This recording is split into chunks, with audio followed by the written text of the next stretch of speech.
Welcome to the podcast where motherhood meets reinvention. I'm your host, Sharon Macey, and this is Mom to More. I'll be speaking with remarkable moms who have embraced the art of transformation, crafting their more by leveraging the skills they hone as stay-at-home moms. They'll share their experiences, struggles, and successes as they return to a former career, pursued a passion or hobby, or charted an entirely new path, giving you the clarity, motivation, and inspiration to help you answer the question, what do you want to do when your kids grow up? Welcome back. Today we have a special guest on the pod, and she is the first of many expert guests who will share their life's work in various fields that are relevant and informative to you, my moms. Consider these sort of mini masterclasses. I'm joined today by Dr. Jennifer Guttman, the author of Beyond Happiness, The 6 Secrets of Lifetime Satisfaction. Dr. Guttman received her doctorate in clinical psychology from Long Island University. She is trained in cognitive behavioral therapy with specializations in trauma treatment and family systems. Dr. Guttman tells us that our society tends to put happiness on a pedestal. It's everyone's ultimate goal, and its pursuit is even enshrined in our Declaration of Independence. But what happens if happiness is the wrong goal? Happiness is a fleeting emotion and endorphin rush. It is not enough to soldier us through life's challenging moments like losing a job, when a child is ill, or a parent is dying. Happiness is an emotion, not a state of being. Meanwhile, 40% of people worldwide say they are not happy. The reason? Happiness is simply not sustainable. So get ready to take some serious notes as Dr. Jennifer and I talk all about Beyond Happiness. Welcome, Dr. Jennifer. I'm so thrilled you're with me today.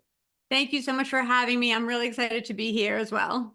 Terrific. Well, let's just jump in. I have to tell you that I first learned about your book during the taping of my episode with the amazing Lee Woodruff. And she brought it up, and she brought up your name and the concept of satisfaction versus happiness. And I got to tell you, it was like a bolt of lightning going off in my brain. And I knew I needed to read your book and to share this truly expansive idea with my listeners. Thank you. I am trying very hard to start a satisfaction revolution. So when anybody wants to talk about it, I get very eager since I'm trying to get everybody to talk about satisfaction instead of happiness. Well, we will start that right now. So are we ready to jump in? Definitely. All right, let's go. Let's go.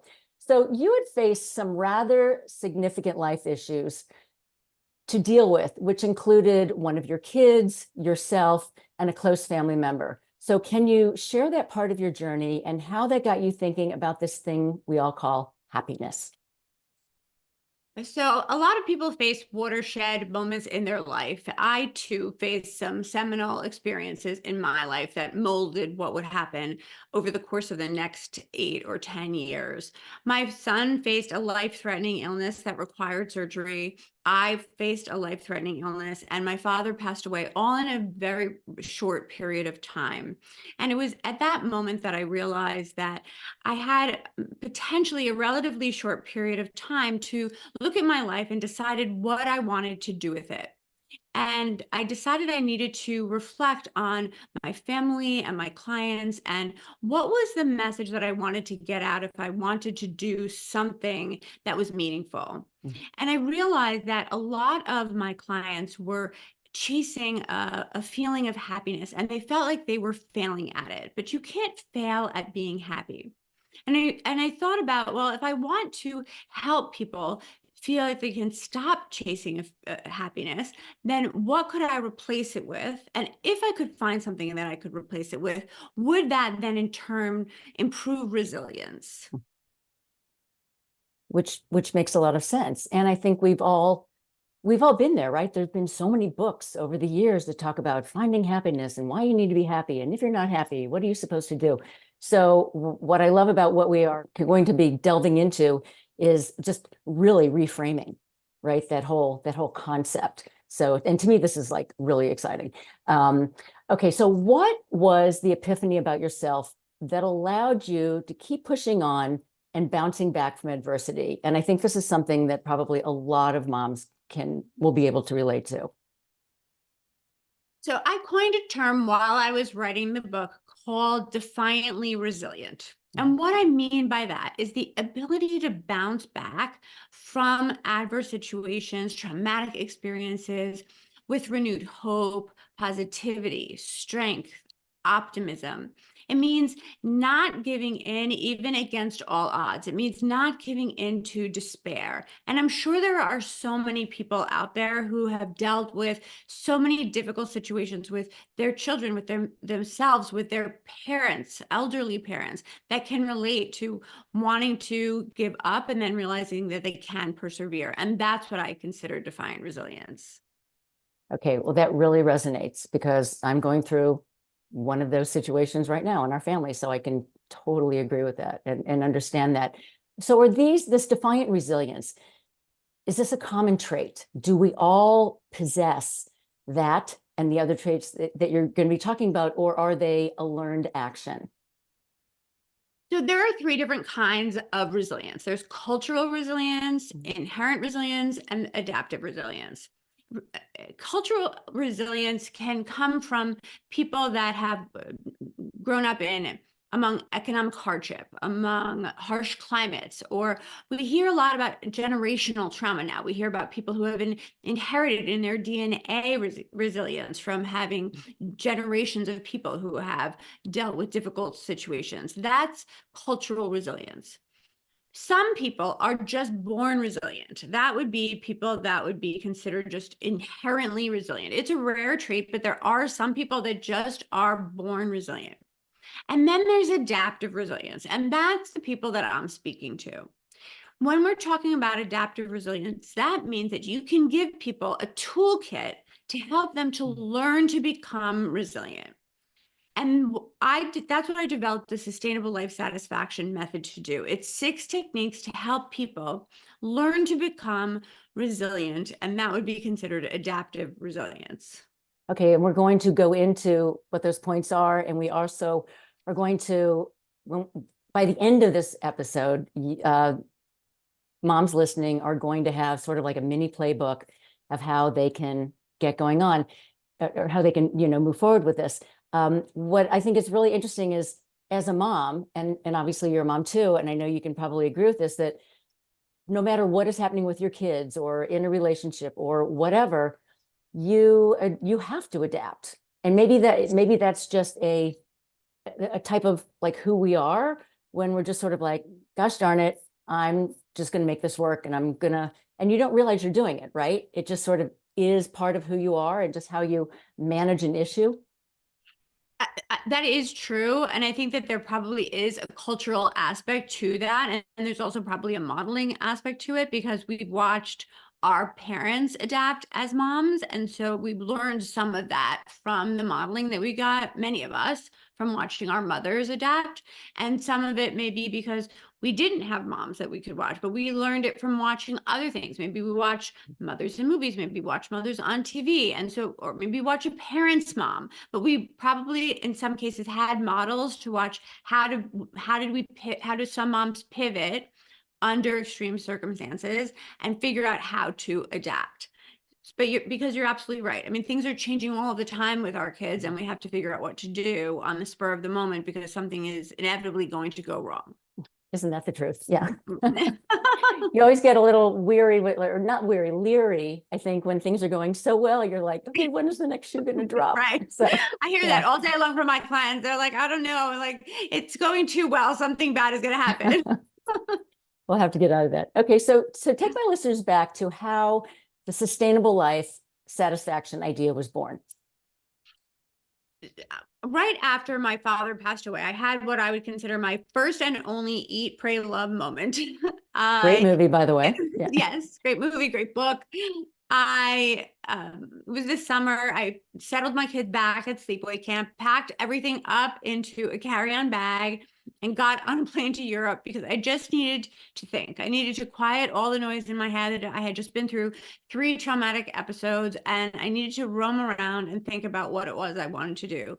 I knew that I had this idea that I wanted to help people stop feeling like they were failing at being happy, but what did that mean? And in order to do that, I really just needed time to marinate, meditate, and think about what I was trying to do.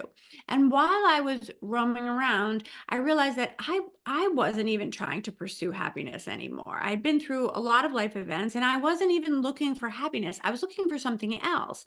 I realized that I was striving to get back a feeling of satisfaction. I was striving to get back a feeling of peace. I wanted to feel Right. content again.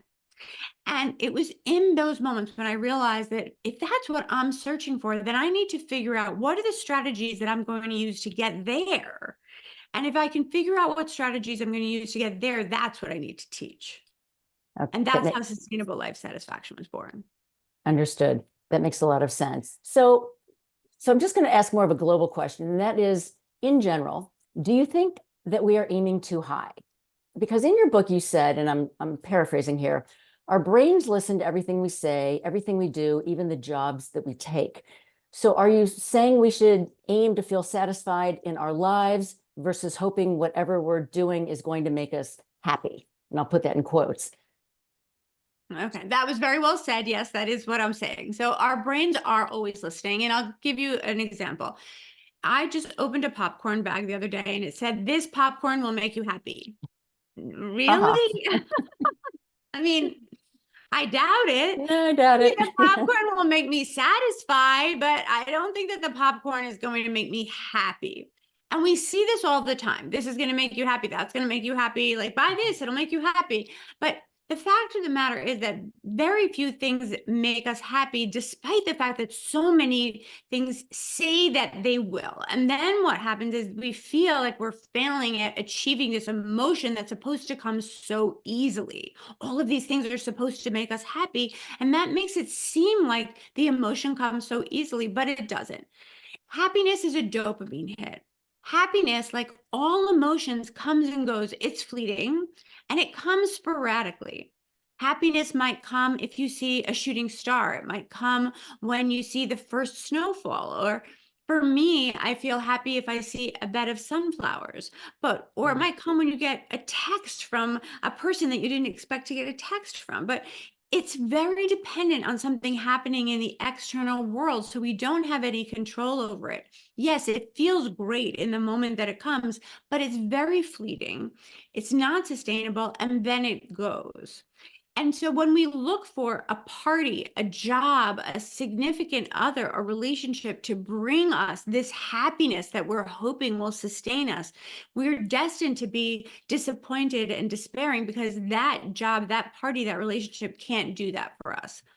Satisfaction is different. Satisfaction is a feeling of contentment, a feeling of peace. Satisfaction is something that you can achieve right within yourself and it's sustainable. Satisfaction is the feeling you get at the end of a really productive day or when you curl up cozy on the couch or finish a really good book. Right. Satisfaction is something that with the right tools you can achieve sustainably, which is why what lies beyond happiness is satisfaction. I think that is a brilliant concept and something that as a woman and absolutely as a mom, that just resonates so strongly, really, really strongly. And it's achieved so and so what you're saying that satisfaction is achievable and long lasting, and that concept of beyond happiness is where we will find satisfaction. Yeah, That exactly. makes so much sense to me. Why didn't I hear this years ago? So much sense to me. All right, so let's talk about the 6 secrets of lifetime satisfaction and what are so many of us doing and where can we start to make even just small positive changes? First, I'll go through what the 6 secrets are and give you just a little bit of information about each one. And I found that, at least to date, I haven't found anyone that doesn't struggle with one, some, or all of them, including myself. So I count myself among the people that in the bucket. The first of the 6 secrets is avoiding assumptions. That means that we make guesses about what we think people are going to say or do without enough evidence. The second secret is reducing people-pleasing behaviors. That means that we put other people's needs behind our own, often creating resentment. And The what, third and I was going to say, what mom Has not been It there. doesn't do that. Right. Right. We don't do, we just, that is not in Right. our DNA. Yeah. Right, exactly. It's right in our playbook. Um, Mhm. it's the third is facing fears, because facing fear is scary, but breaking out of our comfort zone builds self-confidence. The fourth is making decisions, because we tend to delegate decisions to other people, believing that there's a right or wrong decision and that all decisions are high stakes and that decisions are irreversible. But decisions are actually just best guesses. No one really has the answer, and the only person that can make the best decision for you is you. That makes a The lot of fifth sense. Yeah. the fifth technique is closing out tasks. And that's because it's really difficult sometimes to finish the tasks that we start. Starting is easy, it's exciting, but closing is hard because it often involves annoying attention to detail. Mhm. And the sixth and last technique is active self-reinforcement. And that's because we often delegate reinforcement to the outside world, except the outside world is fickle and unreliable when it comes to reinforcement. And that's why we need to take back reinforcing ourselves, so that when we achieve a goal, we're responsible for rewarding ourselves for Mhm. having achieved what we set out to do. I have a client that has a 3x5 card in her office with all 6 techniques on it. And she regularly checks in with herself to see if she's, engaging in any one of the 6 techniques. And if she is, then she checks herself. And if she isn't, then she rewards herself. And I think that that's a Mhm. great strategy.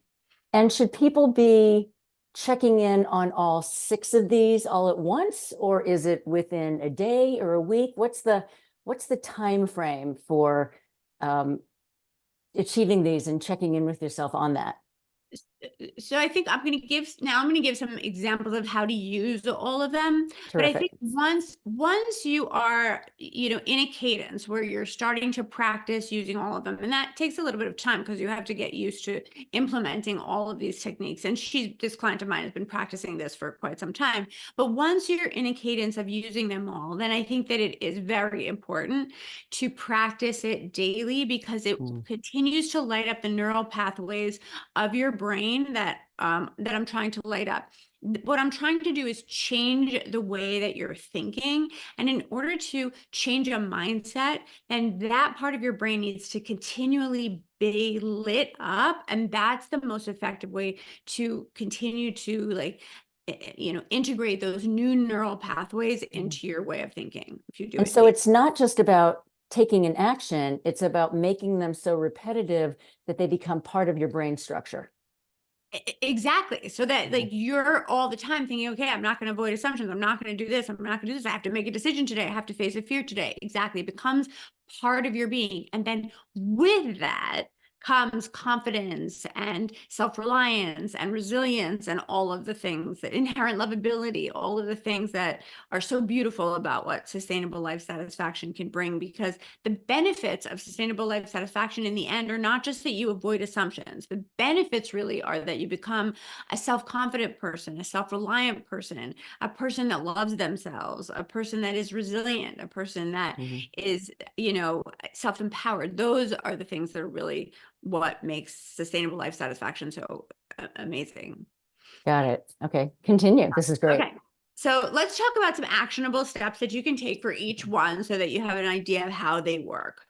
Let's talk about avoiding assumptions.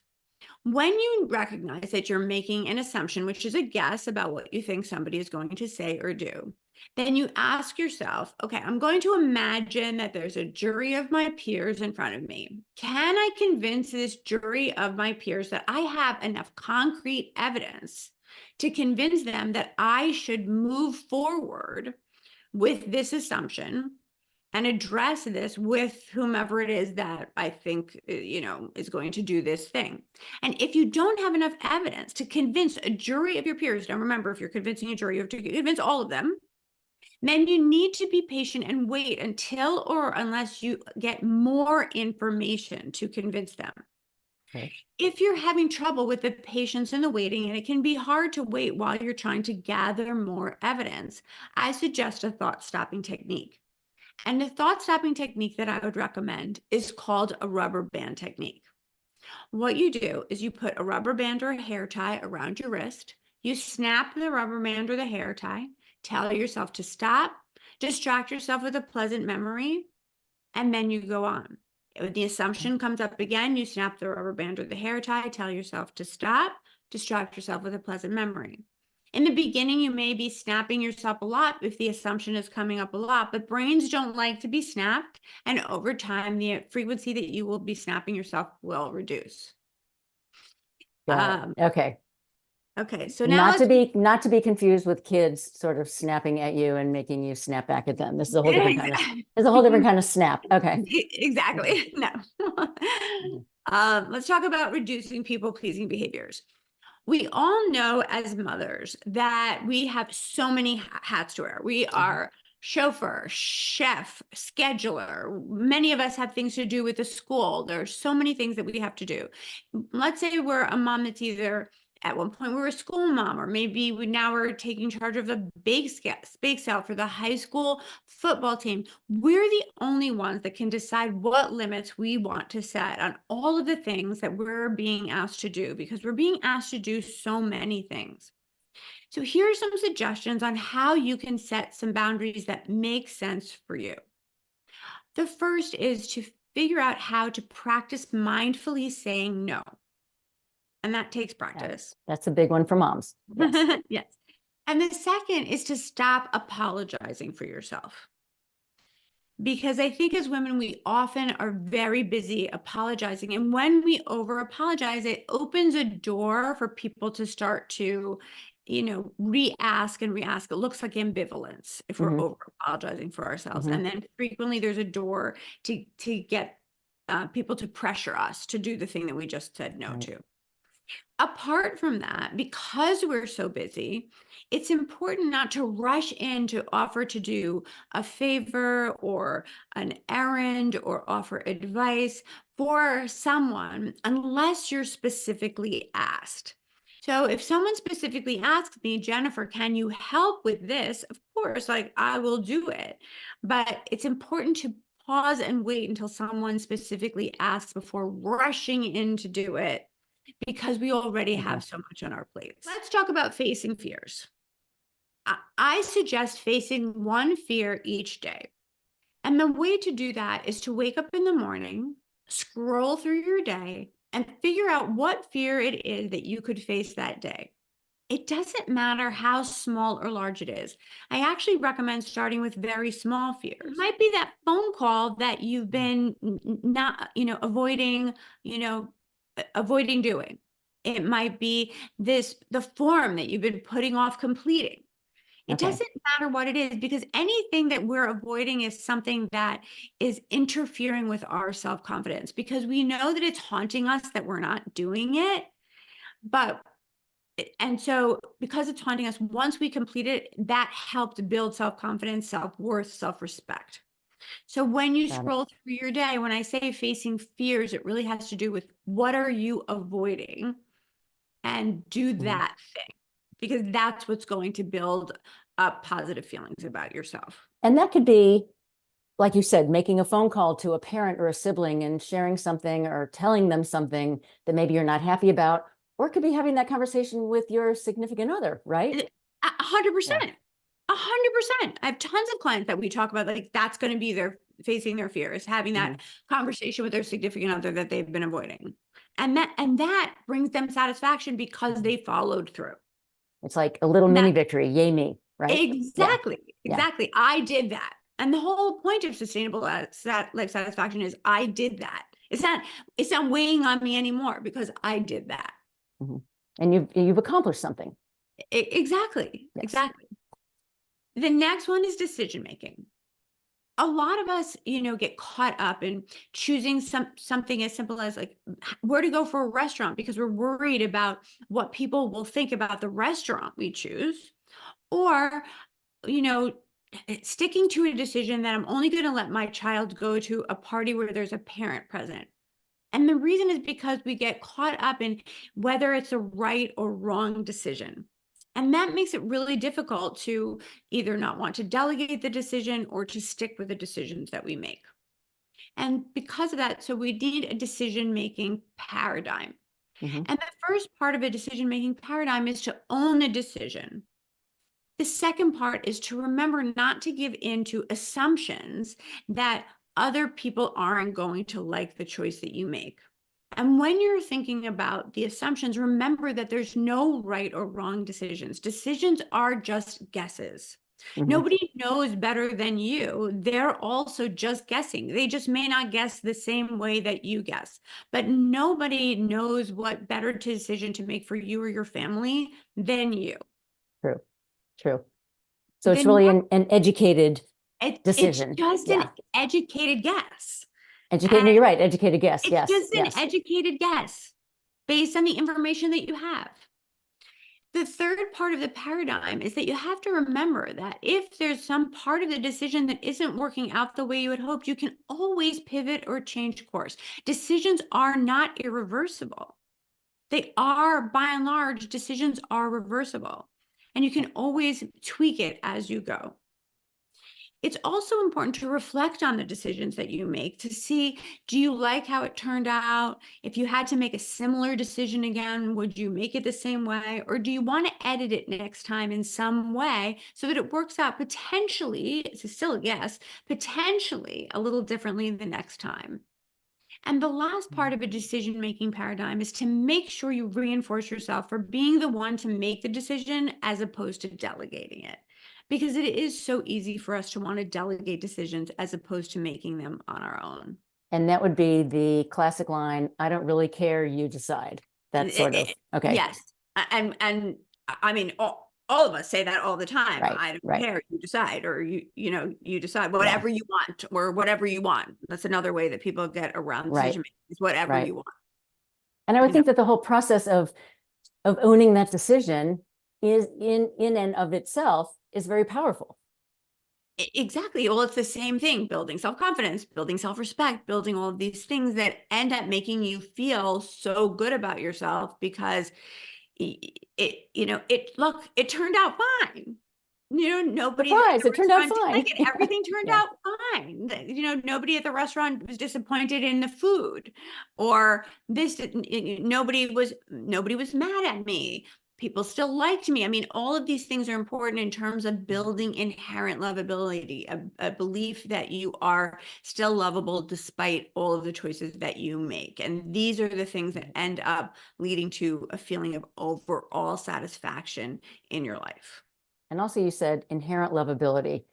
I think that is another big sticking point for women in Mhm. general. And it could be even more so for moms when you're just so overwhelmed, right, with everything that you're doing. And you start to question yourself when you really shouldn't. Exactly. And the way to develop a feeling of inherent lovability is to test those boundaries of like, will I still feel that people are going to stick around me despite saying no, despite a choice that I make, despite all these things, as opposed to feeling like you always have to say yes, or despite feeling like you have to delegate the decision because people aren't going to like what you do, or which is why it's so important to do these things, because you know what? The people are going to stick around. They do love you for you, but the only way you're going to know they love you for you is if you do these things. And then when you realize that they stick around, it's incredibly powerful. Mhm. And that really lends itself to both a feeling of inherent lovability and intense lifetime satisfaction.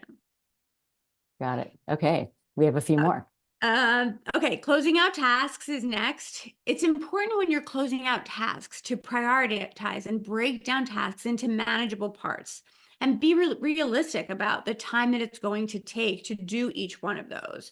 And you get to define what closing means to you. Don't look to other people to say you should complete this in this predetermined amount of time. What do they know? Only you can decide how long something should take you.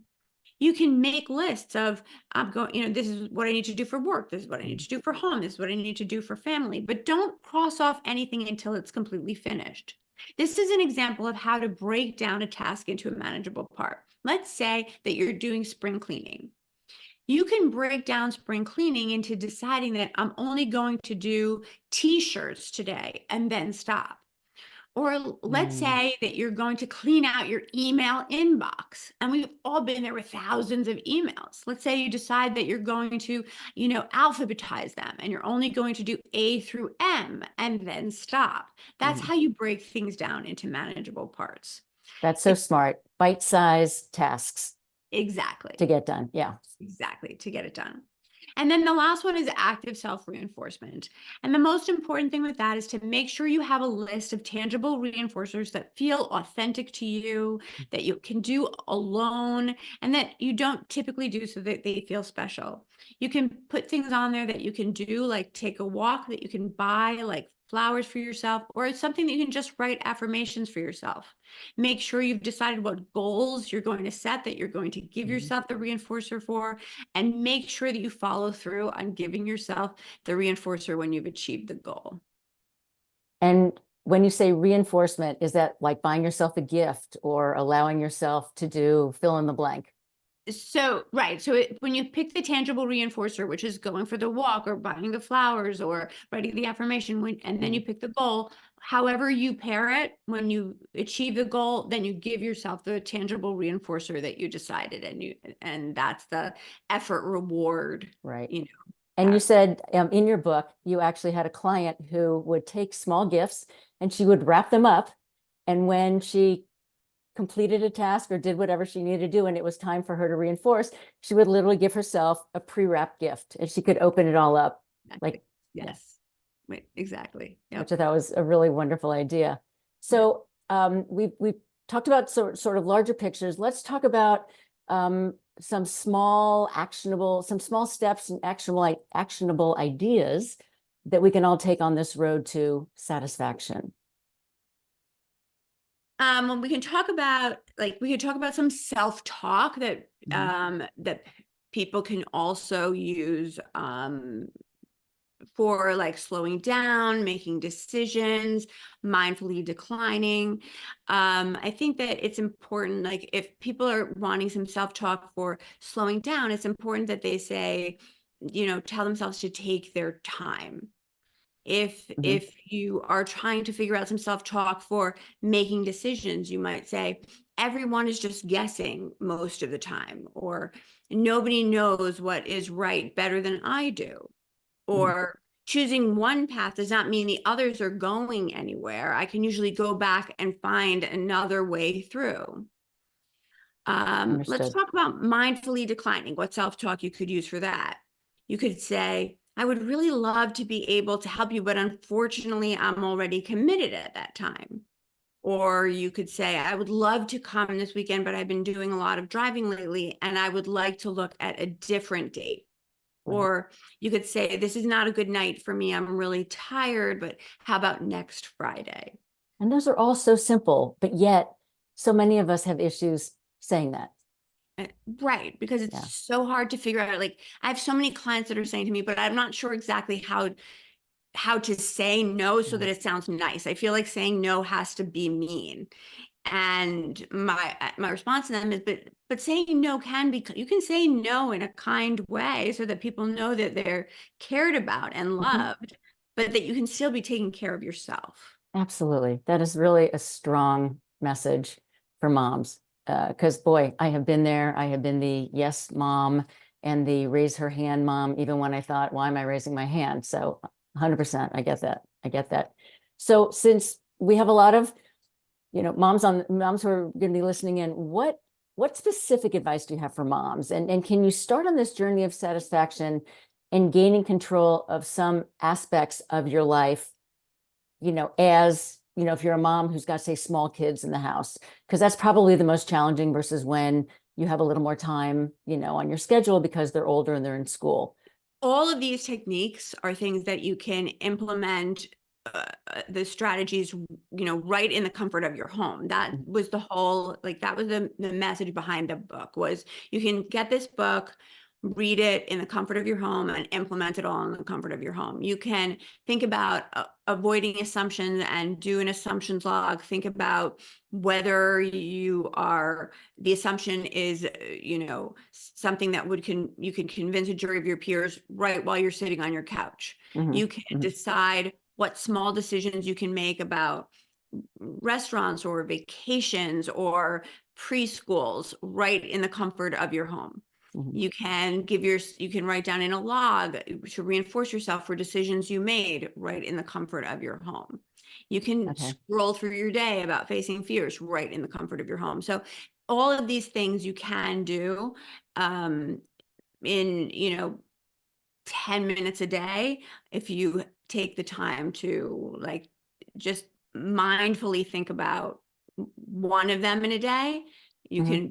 can make progress. I mean, my suggestion is that you pick one or two that you want to work on, and then once you feel like you've made some progress on that, then pick other ones to work on. So you're No, only working that's, on one or two at a time. yeah. And I think that's really smart because even if you have small kids, say you've got 3 kids under 5 and your time is really not your own, try to take just a few moments, which then goes to self-care, right? I think self-care is important both because it's important for your brain to know that you love yourself enough to take time for self-care. And it doesn't have to be something that's very long. It can be that you take it, even if it's just a shower. I mean, honestly, sometimes we don't even have enough time to take a shower. So Right. even if it's to take a shower, or if it's that you're going to take, a few extra minutes before bed to read a little bit of your book, or if it's going to be that you're going to go for a walk, but whatever it is, or walk the dog for 5 minutes longer, Mhm. whatever it is, if that, because for some people's chore is another person's self-care, honestly, and that, Right. but whatever it is, it's also really important that we show and model for our children that we see self-care as really important, because they're watching what we do. And if they see that we think our self-care is important and we tell them that, then they're going to grow up believing that self-care is something that they should build in to how they take care of themselves. If we don't model that for them, then they're not going to think self-care is something that's important. And so it's, even though we may think it's something that we can set aside, I think if we put it in a modeling perspective, it may make it easier for us to make sure that we do it. Terrific. And I love the idea of modeling for your kids because that says it's good for me, it's good for you, and mommy feels so much better after I spend however many few minutes that I do on me. And I think that's really, really wise advice, Dr. Jennifer. Thank you for that. So I'd like to ask you, where can my listeners find you online? Where can they find your book? And I'll remind everyone that all of this information is going to be in the show notes. So you can find me and the book on my website at guttmanpsychology.com. You can also find me on my Instagram at Guttman_psychology. And you can find the book on Amazon.com, and you can find it on barnesandnoble.com. Thank you. And I would like to just add that this is one of those books where you want to read it with a highlighter. So as you're going through everything, you can just highlight, all the ideas and all that really resonate with you and the tips for taking action. So again, this to me has been like lightning bolt to my brain and just a really different way of re-looking at life and sort of rephrasing things. And I'm so grateful for the time that we had today. I'm now looking in my life to be satisfied and content versus that ethereal happiness. So thank you for that. Thank you so much. Thank you. Thank you for contributing to my satisfaction revolution. Thank you. Thank you. I'd like to read another 5-star review and give a big shout out to Deborah, who said, I am so happy to have found this truly inspiring podcast. Sharon hits the mark, bringing to light all the issues we have, and yet no one ever acknowledges. I am a devoted follower. Well, thank you, Deborah. Really appreciate your comments. Before I sign off, a quick favor. I would love it if you would take a few moments to follow or subscribe to the pod. Following us means you'll never miss an episode, and it really does help the show to grow. Just go to the Mom to More show page on Apple Podcasts, Spotify, YouTube, or wherever you listen in, tap the plus sign in the upper right corner, or click on follow. While you're there, if you'd be willing to leave a 5-star rating and review and share an episode with another mom, I'd be so grateful and appreciate your support. Thanks for listening in, and see you next time.